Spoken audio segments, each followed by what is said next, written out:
Bienvenidos al estudio bíblico. Es un gozo estar un día más compartiendo el amor de Dios en nuestras vidas, manifestado a través de su palabra. Seguimos con el estudio del libro del profeta Isaías. Estamos casi por concluir este libro. Nos toca el capítulo 65, el penúltimo capítulo.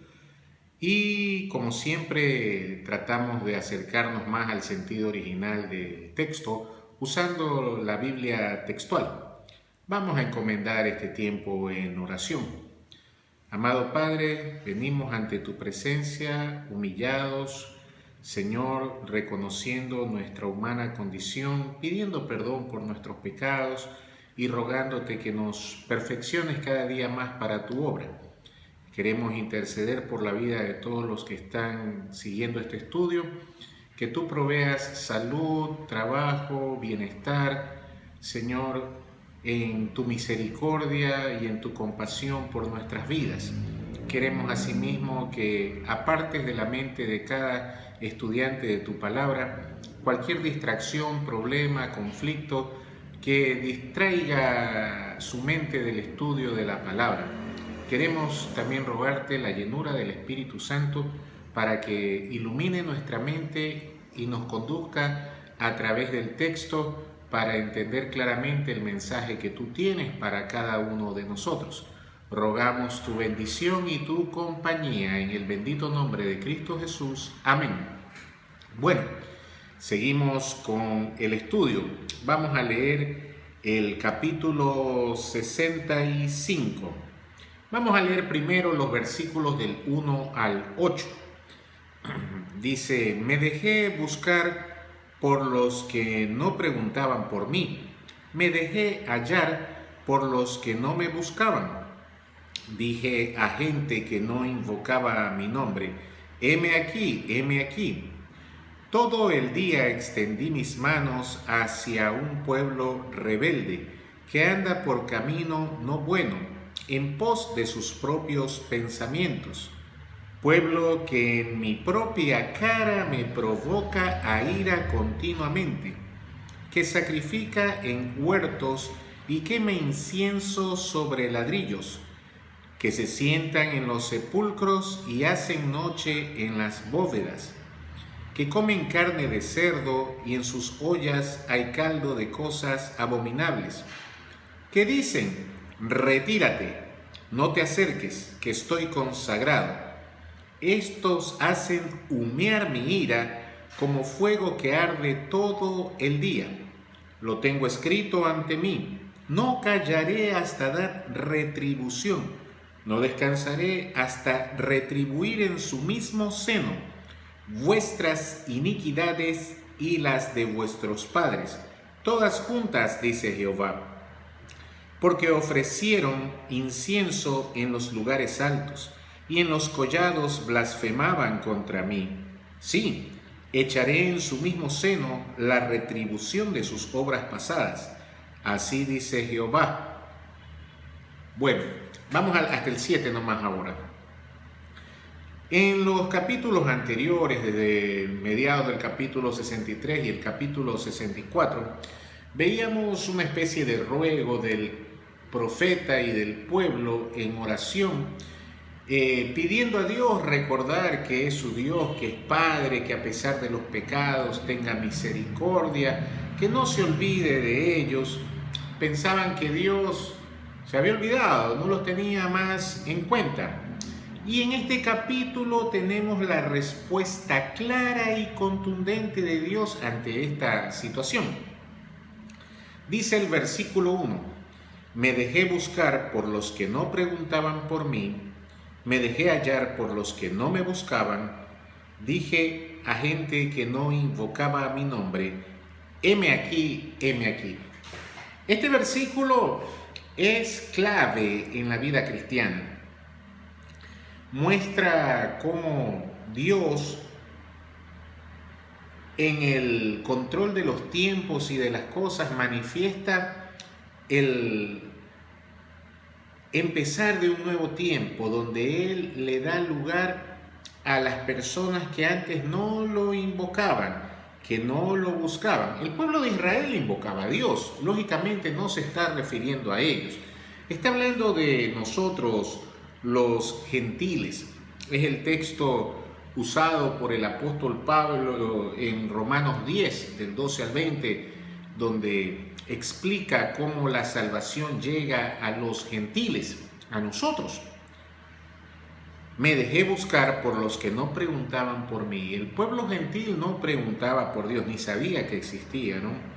Me dejé hallar por los que no me buscaban. Si no sabía que existía, ¿cómo lo iban a buscar? Dije a gente que no invocaba mi nombre, heme aquí, heme aquí. Y así es como el Señor abre campo, abre espacio a los gentiles para ser parte de su pueblo, un pueblo espiritual, un pueblo basado en la fe, y en esta apertura que el Señor manifiesta de darle la oportunidad a quienes no la habían tenido de acercarse a Él. Dice el versículo 2, todo el día extendí mis manos hacia un pueblo rebelde que anda en camino no bueno, en pos de sus propios pensamientos. Pueblo que en mi propia cara me provoca a ira continuamente. Bueno, aquí sí está hablando del pueblo de Israel. Dice todo el día, todo ese tiempo, el Señor ha extendido sus manos, les ha dado la oportunidad. El pueblo estaba reclamando en su pedido que Dios se había olvidado de ellos, que no los tomaba en cuenta, que Él era su Padre, que no podía olvidarlos. Pero el Señor les dice, todo el día he estado con mis manos extendidas hacia ustedes. Ustedes que son un pueblo rebelde, que anda en camino no bueno, en pos de sus propios pensamientos. Bueno, muchas veces el pueblo de Dios, no solo los israelitas, sino el pueblo espiritual, queremos que Dios se manifieste de una manera generosa, misericordiosa hacia nosotros cuando nosotros vivimos en rebeldía, cuando no obedecemos sus mandamientos, cuando hacemos lo que a nosotros se nos ocurre, nuestro propio pensamiento, no lo que Dios manda, nuestra propia lógica. Pensamos que la palabra de Dios aplica para todos, menos para mí. Yo tengo un trato especial con Dios y no hay tal cosa. Pero el Señor ha extendido sus brazos todo el tiempo, pero para que se arrepientan, para que cambien, para que hagan las paces con Dios, para que obedezcan su palabra, sus mandamientos. Pero es un pueblo rebelde que anda en pos de sus propios pensamientos, de sus propios caminos. No le interesa hacer la voluntad de Dios, sino lo que a ellos se les ocurre. Y tristemente eso sigue ocurriendo el día de hoy. Hay muchas iglesias y gente que asiste a las iglesias que se quejan de Dios. Dios me ha olvidado, Dios no se acuerda de mí, yo lo ando buscando, pero no pasa nada. Pero el Señor dice, ustedes son rebeldes, quieren hacer lo que a ustedes les da la gana. Desprecian mi palabra, mis mandamientos y se basan en sus propios razonamientos. Si no está claramente expresado en la Biblia y a alguien se le ocurre y parece muy lógico y muy bueno, qué pena, pero no es el camino del Señor, es el pensamiento de alguna persona. Y el Señor seguirá con los brazos extendidos, esperando que usted se dé la vuelta y deje de seguir sus propios caminos, sus propios pensamientos y haga lo que Él le manda. Pueblo que en mi propia cara me provoca a ira continuamente, que sacrifica en huertos y quema incienso sobre ladrillos. El pueblo tenía las instrucciones bien claras bajo el tiempo de ellos de la ley, de cómo tenían que hacer los sacrificios, quiénes podían ofrecer incienso, pero ellos sacrificaban donde les daba la gana. Ofrecían incienso personas que no estaban autorizadas y en formas no permitidas por Dios. Y ellos pensaban que estaban bien con Dios. Asimismo, hoy en día hay gente que quiere agradar a Dios, pero haciendo las cosas a su manera, no como Dios las enseña en la palabra. Y respetando el orden establecido por Dios para el funcionamiento de la iglesia. siempre en rebeldía, en desobediencia, y aún así pensando que agradan a Dios porque son de las personas que dicen: yo amo a Dios a mi manera, a mí nadie me va a decir cómo agradar a Dios, pero Dios lo ha establecido en su palabra. Entonces, si usted lo quiere hacer a su manera, está en tremenda rebeldía, desobediencia. Un pueblo que provoca a ira continuamente a Dios. Miren lo clara que es la palabra. Cuando usted hace lo que a usted le parece, en rebeldía contra el orden establecido por Dios, usted lo que hace es provocar a ira a Dios. No lo agrada, no se acerca a Dios, no, su fórmula no funciona, es todo lo contrario. Dios se llena de ira contra usted. Dice aquí también que se sientan en los sepulcros y hacen noche en las bóvedas. Esas cosas también practicaban. Acabamos de pasar el 2 de noviembre, Día de los Muertos, donde la religión católica y las costumbres, sobre todo aquí en Latinoamérica, son terribles. Gente que pasa en las noches en los sepulcros comiendo para mantener una comunión con los muertos. Igual que en ese tiempo. Gente que invoca a divinos, agoreros para tratar de comunicarse con los muertos. La necromancia, la comunicación con los muertos, con el más allá. Y eso Dios lo tenía establecido como algo que Él abominaba, reprochaba, no permitía. Lo triste es que muchas veces en el pueblo cristiano hay gente que se dice salva y sigue en práctica de estas cosas. Y sigue tradiciones,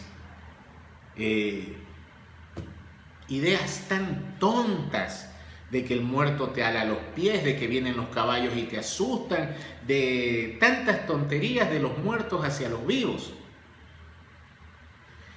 Y no, parece que no entendieran la Escritura, que no hubieran leído la Biblia, que esas cosas no le agradan a Dios y que no son verdad. Quieren hacer las cosas según se las enseñaron las tradiciones de sus antepasados y no como enseña la Biblia. Qué triste que haya supuestos creyentes que practican este tipo de cosas. ¿Qué más? Que comen carne de cerdo y en sus ollas hay caldo de cosas abominables. En el tiempo de la ley había los alimentos prohibidos y el peor de todos era el cerdo, era un animal inmundo. Era algo que ofendía a Dios y habían cosas prohibidas. Y en las cosas prohibidas estaba este pueblo deleitándose. Hoy en día hay cosas que, como nos enseña la palabra, no es lo que entra lo que contamina al hombre, sino lo que sale de él.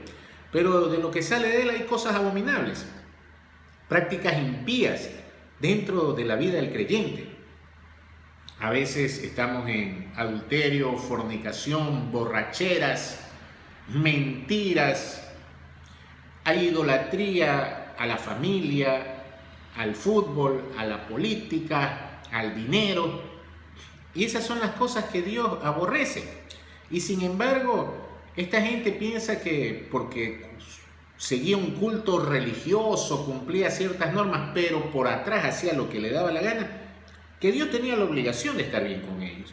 Y hoy pasa lo mismo. Venimos a la iglesia o nos conectamos a escuchar un mensaje, pero andamos en rebeldía, andamos en desobediencia, andamos en idolatría, andamos en cosas abominables y aún así queremos que Dios se manifieste favorablemente a nosotros. Es más, dice el versículo 5, que dicen: retírate, no te acerques que estoy consagrado. Y estas personas que hacen las cosas a su manera, a su criterio, en rebeldía, en desobediencia, le dicen a los demás: yo soy más santo que tú, no te acerques, yo estoy consagrado.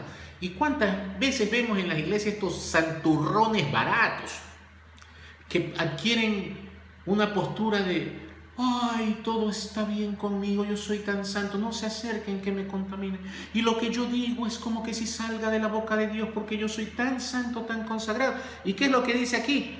Estos hacen humear mi ira como fuego que arde todo el día. Esos santurrones que con esa falsa apariencia de piedad conquistan a las mentes débiles y a los corazones que no están afirmados en la fe y los envuelven con sus hipócritas actitudes santurronas, lo que hacen es provocar la ira de Dios, tal cual el fariseo que oraba junto con el publicano, y el publicano decía: sé propicio a mi pecador, y el fariseo decía: Señor, te doy gracias porque yo hago todas las cosas, obedezco tu ley y no soy malo como este hombre. Entonces se justificaban a sí mismos, se creían más santos, y lo que hacen es arder la ira de Dios. Cuidado, hermanos, puede ser que por tener mucho tiempo en la iglesia, por servir en muchos ministerios, por haber hecho mucha ayuda social, nos llegamos a sentir superiores a nuestros hermanos y llegamos a creer que estamos en un peldaño espiritual más alto, y lo que conseguimos es que la ira del Señor se encienda contra nosotros, porque los hijos de Dios estamos todos a un mismo nivel.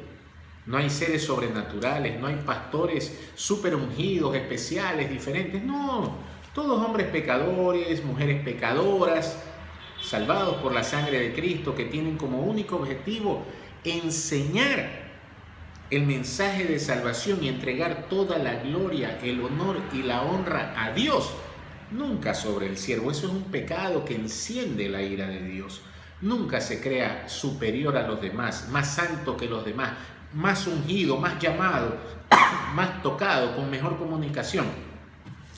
Eso no le agrada a Dios. Todo lo bueno que sale de nosotros es por obra de Dios, no es mérito propio.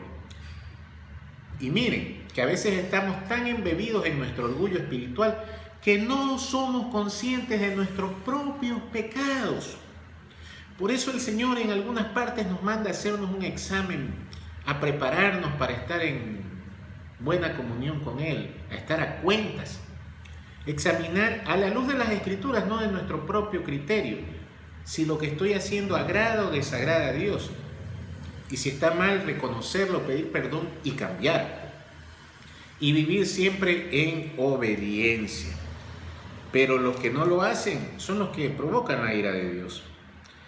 De tal manera que dice: lo tengo escrito ante mí, no callaré hasta dar retribución, no descansaré hasta retribuir en su mismo seno. El Señor lo tiene anotado, escrito delante de Él, como un recordatorio en todo momento de que se va a vengar, le va a dar el pago merecido a estos religiosos falsos que viven en desobediencia, siguiendo sus propios criterios y no sujetándose a lo que Dios manda.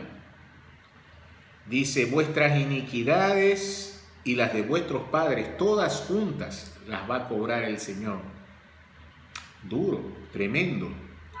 Porque ofrecieron incienso en los lugares altos y en los collados blasfemaban contra mí. A veces la gente piensa que Dios no ve cuando hacemos lo indebido, cuando hacemos las cosas a nuestro gusto, que Él no se da cuenta, que lo podemos sorprender a Dios.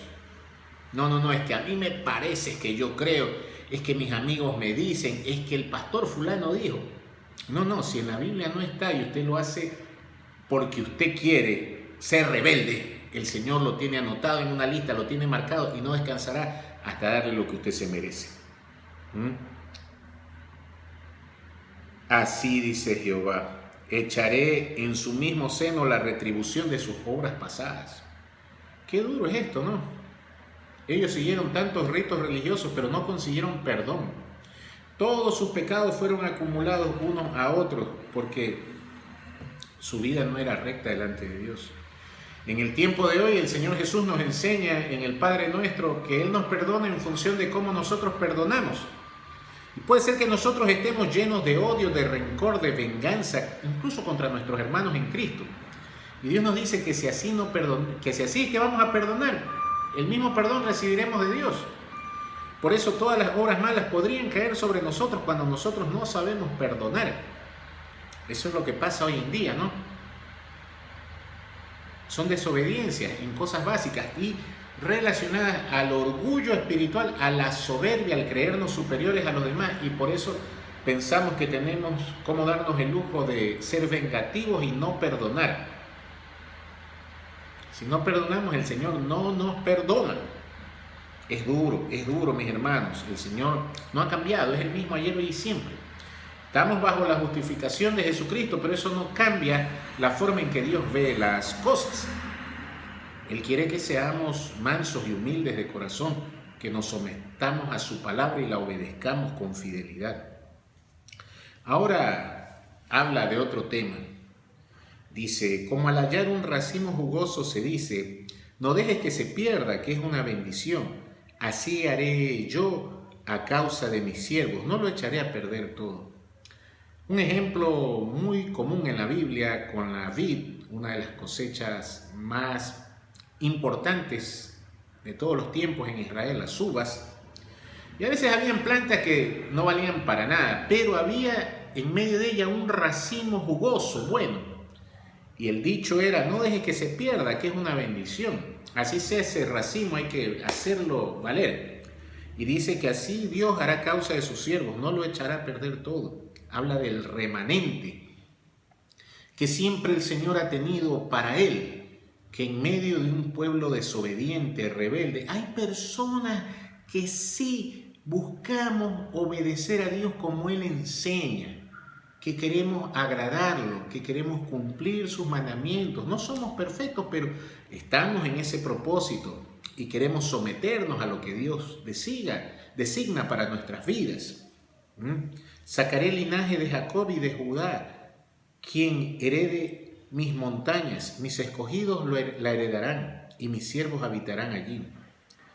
Aquí está hablando de cosas que pasarán al final de los tiempos, de ese pueblo que será salvo de los 144,000 escogidos, linaje de Jacob y de Judá, de Israel y de Judá. Y ahí nos habla del Sarón será redil de las ovejas y el valle de Acor, pastizal de la vacada. El valle de Acor era un lugar, si se quiere, maldito, un lugar que quedaba por Jericó. Y sin embargo, el Señor lo convertiría en un lugar delicioso para pastizar la vacada, para beneficio de mi pueblo que me buscó. El Señor mantiene su fidelidad, sus promesas para quienes buscan hacer su voluntad. Todo el castigo, toda la maldición es para el desobediente. Dios es justo. Dios examina los corazones, no la apariencia externa, no el show mediático. Hay gente que hace obras de caridad solo para que los alaben, los admiren, que busca cargos ministeriales solo para exhibir su poder y su importancia dentro de la congregación. El Señor no se lo comen a cuento, Él examina los corazones. Pero hay gente que lo hace de verdad, de corazón, por amor a Dios, por amor al pecador. Y el Señor tiene promesas para su remanente. En este caso habla del pueblo de Israel. Pero vosotros, aquí viene para los contrarios, ¿no? Pero vosotros los que abandonáis a Jehová y os olvidáis de mi santo monte, los que preparáis una mesa para la fortuna y lleváis la copa para el destino, aquellos que han descartado a Dios de su vida y viven según su propio criterio, pensando que igual Dios los tiene que bendecir, ¿no? Pero están equivocados. Os olvidáis de mi santo monte, que representaba la adoración a Dios. Los que preparáis una mesa para la fortuna. La fortuna era el culto al planeta Júpiter, al dios sirio Gad, que buscaba tener buena fortuna, como se ha derivado esa palabra ahí. Entonces eran gente que quería estar bien con Dios, pero que buscaba otras formas de acercarse a lo espiritual mediante los ídolos, mediante la fortuna. Y lleváis copa para el destino, otro dios, más bien una diosa representada por el planeta Venus.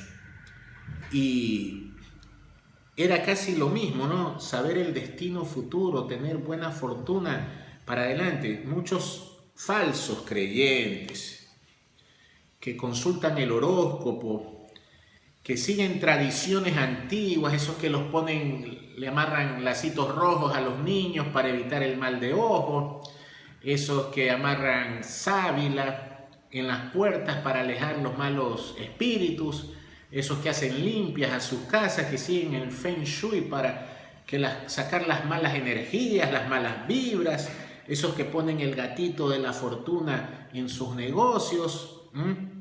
Todas esas personas, el Señor les tiene el siguiente destino, valga la palabra. Yo os destino a la espada, y todos os encorvaréis para el degüello, porque llamé y no respondisteis, hablé y no escuchasteis. Hiciste lo que no es grato ante mis ojos, escogisteis lo que no me complacía. ¿Usted cree que puede usar de estos amuletos, de esta brujería, de esta superchería, de las tradiciones de los antiguos, profanas de vieja, decía que eran estas tradiciones del apóstol Pablo, en vez de seguir lo que Dios manda en su palabra? Bueno, pues el Señor lo destina a la espada y que les corten la cabeza, o sea, la muerte sufrida, vergonzosa, porque llamé y no respondiste. ¿Y cómo el Señor llama hoy en día? A través de lo que estoy haciendo, la enseñanza de la palabra, la predicación de la palabra. El Señor llama, enseña, pero nos cerramos por nuestro orgullo, nuestro capricho, y decimos, no importa, yo sigo con las tradiciones de mis antiguos, de mis abuelos, de mis abuelas, de mi familia, de mi tierra, y sigo practicando estas costumbres que no son malas, no tienen nada de malo. Cuando uno busca otro camino para la bendición que no sea Dios, es idolatría y solo depara la maldición furibunda de Dios. Por eso así dice Adonai Jehová: he aquí, mis siervos comerán y vosotros pasaréis hambre. Todos en el mismo grupo nos vamos juntos. No. El Señor dice clarito: mis siervos, los que servimos a Dios queriendo hacer su voluntad, sin atraer fama ni gloria para nosotros, sino por temor a su palabra, comeremos. Y vosotros estaréis sedientos. Los que han escogido hacer las cosas a su criterio personal pasarán sed, pasarán hambre primero. He aquí, mis siervos beberán y vosotros estaréis sedientos. Tendrán hambre y sed, mientras los siervos de Dios, llenos de bendiciones. He aquí, mis siervos estarán alegres. Si uno hace la voluntad de Dios, a pesar de las circunstancias que pueden ser muy adversas, uno estará feliz, lleno de gozo, alegre. Pero vosotros avergonzados, ¿cómo no se puede estar avergonzado? Si uno ha rechazado a Dios, si se ha ido a pos de los ídolos y recibe el castigo, la condenación de Dios, solo puede tener vergüenza. Dice: he aquí, mis siervos cantarán por el júbilo del corazón. Qué bonito alabar a Dios, pero hermanos, por favor, dejen de tratar de ser un karaoke de un artista cristiano famoso. Que la alabanza nazca original, profunda y sincera del fondo de su alma. Que sea una expresión, como dice aquí, realmente de gozo, de júbilo del corazón. Pero los rebeldes, clamaréis por el dolor del corazón y os lamentaréis con el espíritu destrozado. A veces nosotros estamos en unas circunstancias tan duras de la vida que estamos clamando por el dolor del corazón y lamentándonos con el espíritu destrozado. Y eso debería ser una señal para nosotros. Es que yo estoy rebelde, es que estoy recibiendo esto por alguna forma de rebeldía de mi vida. Buscar a Dios: Señor, perdóname, Señor, muéstrame en qué estoy siendo rebelde y ayúdame a someterme a tu palabra con fidelidad para estar gozoso y no avergonzado, para estar lleno de júbilo y cantando y no quejándome ni lamentándome. Vuestro nombre será dejado para cuando mis escogidos maldigan diciendo que Jehová te mate igual que a ellos. Imaginen, el nombre será un motivo de maldición. Te portas mal, entonces que el Señor haga como le hace a este hombre rebelde, contumaz, que ese mismo castigo lo recibe el impío. ¡Qué duro! Bueno, el Señor nos manda a no maldecir, sino a bendecir, pero... ¡ay! ser tomado como ejemplo de la ira de Dios por nuestra rebeldía.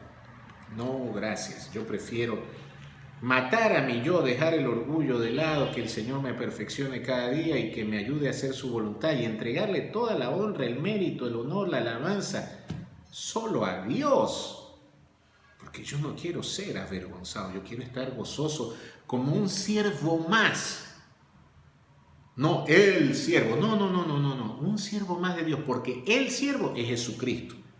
No hay más siervos en singular, los demás todos somos siervos de Dios, pero el siervo solo Jesucristo. Y es terrible cuando la gente se llena de orgullo y quiere ser superior a sus hermanos. Es doloroso porque son gente que supuestamente sirve a Dios, pero se han robado la gloria de Dios para sí mismos, atrayendo la ira de Dios a sus vidas. Qué duro, y tenerlos por ejemplo de castigo de Dios, terrible. Y Él llamará a sus siervos por otro nombre. Qué triste, ¿no? Que el pueblo de Israel, habiendo sido escogido por Dios por causa de su pecado, fue rechazado. Y el Señor en este capítulo nos muestra cómo ahora la bendición va para los siervos llamados por otro nombre. ¿El otro nombre cuál es? La iglesia. La iglesia es el otro nombre. Porque quien sea bendecido en la tierra será bendecido por el Dios de la verdad. Esta palabra verdad en hebreo es la palabra que significa amén. Amén es verdad en hebreo, como nosotros terminamos las oraciones, verdad. La gente dice amén significa así sea. Creo que la traducción de griego es, pero el original del hebreo es verdad. Terminamos una oración en el nombre de Jesús, esto es verdad. Lindo, ¿no? Porque quien sea bendecido en la tierra será bendecido por el Dios del amén, el Dios de la verdad. Y el que jure en la tierra jurará por el Dios de la verdad, por el Dios del amén, al Dios a quien le oramos. Sí, las angustias de antaño habrán sido olvidadas, ocultas quedarán en verdad a mis ojos. Esta es tal vez la única vez que se llama Dios el Dios de la verdad, el Dios del amén. Pero eso le da un nuevo significado a nuestras oraciones. Cuando oramos lo hacemos por el nombre del Dios del amén, el Dios de la verdad. Por eso es que el que no tiene fe no recibirá. Porque si nosotros oramos y lo pedimos en nombre del Dios de la verdad, dice aquí, el que sea bendecido en la tierra será bendecido por el Dios de la verdad. No podemos dudar.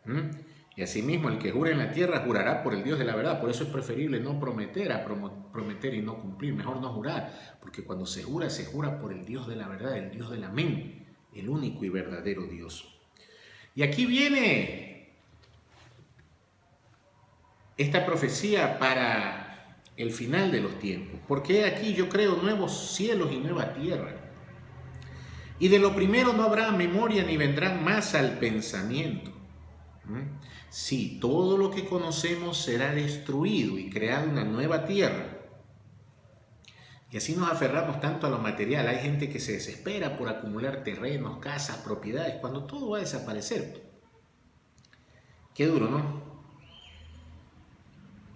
Y de lo primero no habrá memoria, ni vendrán más al pensamiento. Todo lo que conocemos desaparecerá y morirá, ni siquiera quedará para el recuerdo. Mas os gozaréis y os alegraréis para siempre en las cosas que yo habré creado.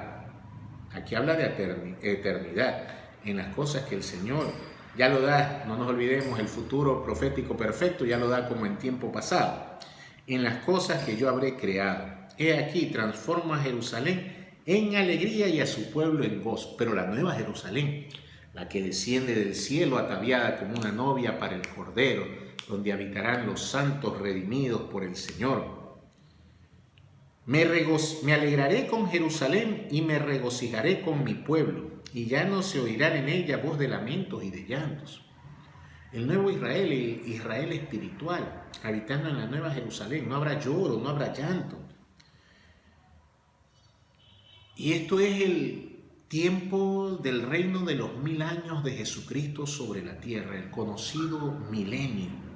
Dice, no habrá más allí niños malogrados, lógicamente no seremos nosotros, nosotros ya estaremos transformados.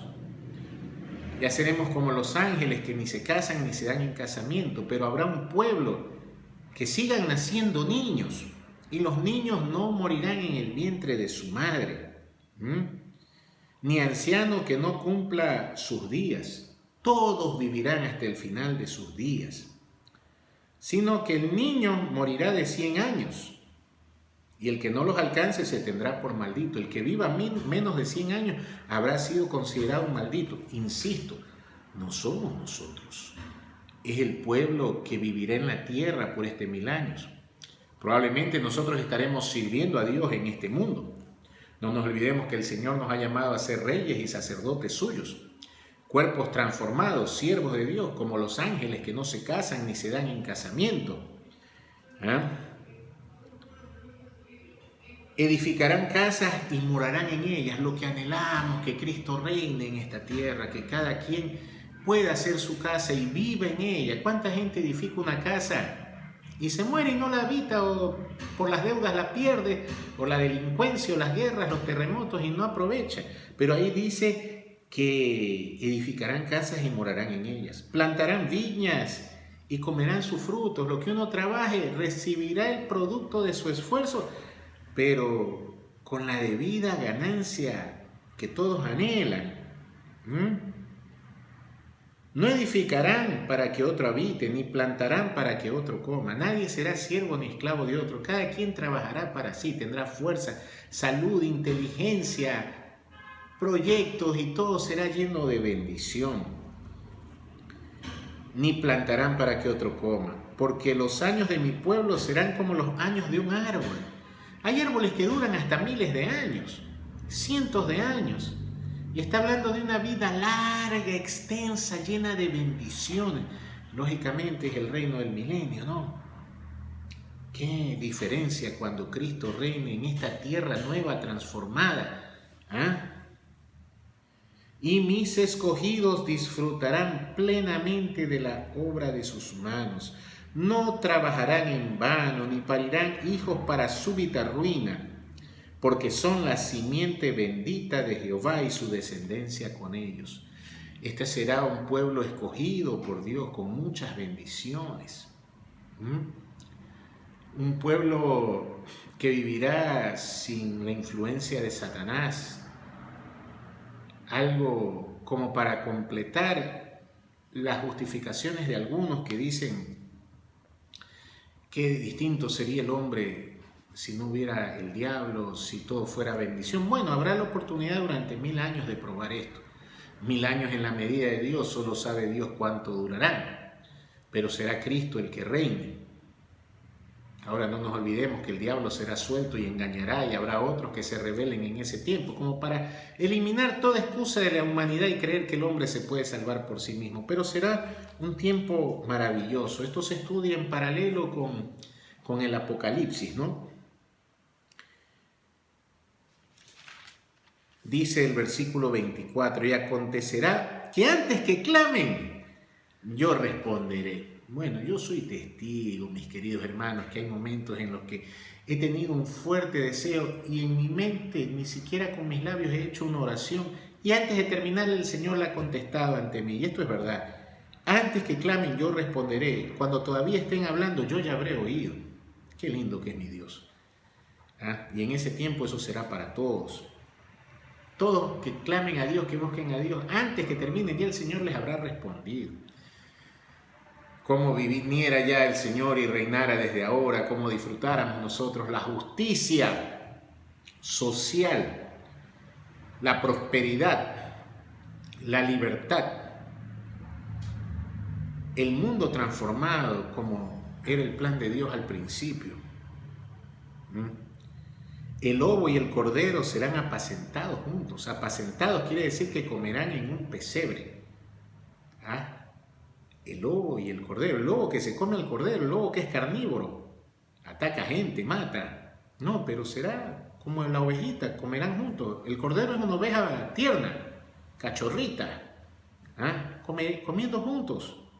El león comerá paja como el buey. Qué impresionante, qué magnífico es el león. Tanto que se lo usa para comparar a Dios, el león de Judá. Pero será un rumiante, como el buey. El buey es un toro castrado.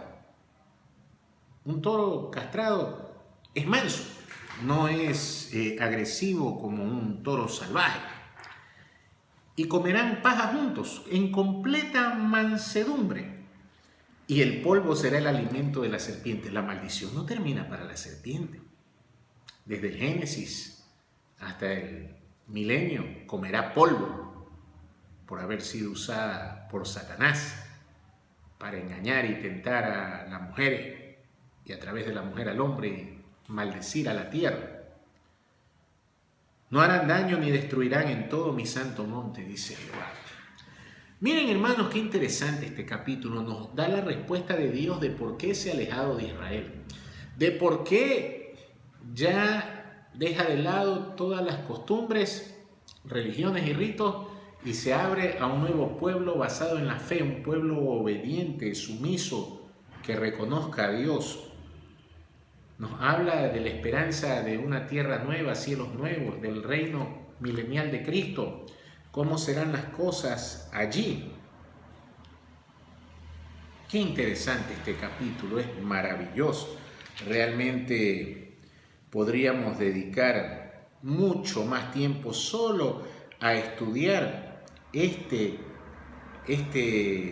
capítulo de Isaías tan increíble, tan revelador. Y nosotros que vivimos en el tiempo de la gracia, lo comprendemos muchísimo mejor de lo que se podría entender. Como veíamos el domingo estudiando a Pedro, todas estas profecías, los profetas las estudiaron, las escudriñaron, las compararon con las revelaciones a otros profetas, pero no eran para ellos, eran para nosotros. Nosotros las vemos cumplidas, en gran parte, otras por cumplirse. Nosotros somos objeto de la bendición. Somos esos siervos llamados por otro nombre, quienes seremos bendecidos en la tierra por el Dios de la verdad, el Dios del amén. Pero mis queridos hermanos, las condiciones de Dios no cambian. Dios quiere un pueblo que le obedezca. Dios quiere un pueblo que lo alabe solo a Él.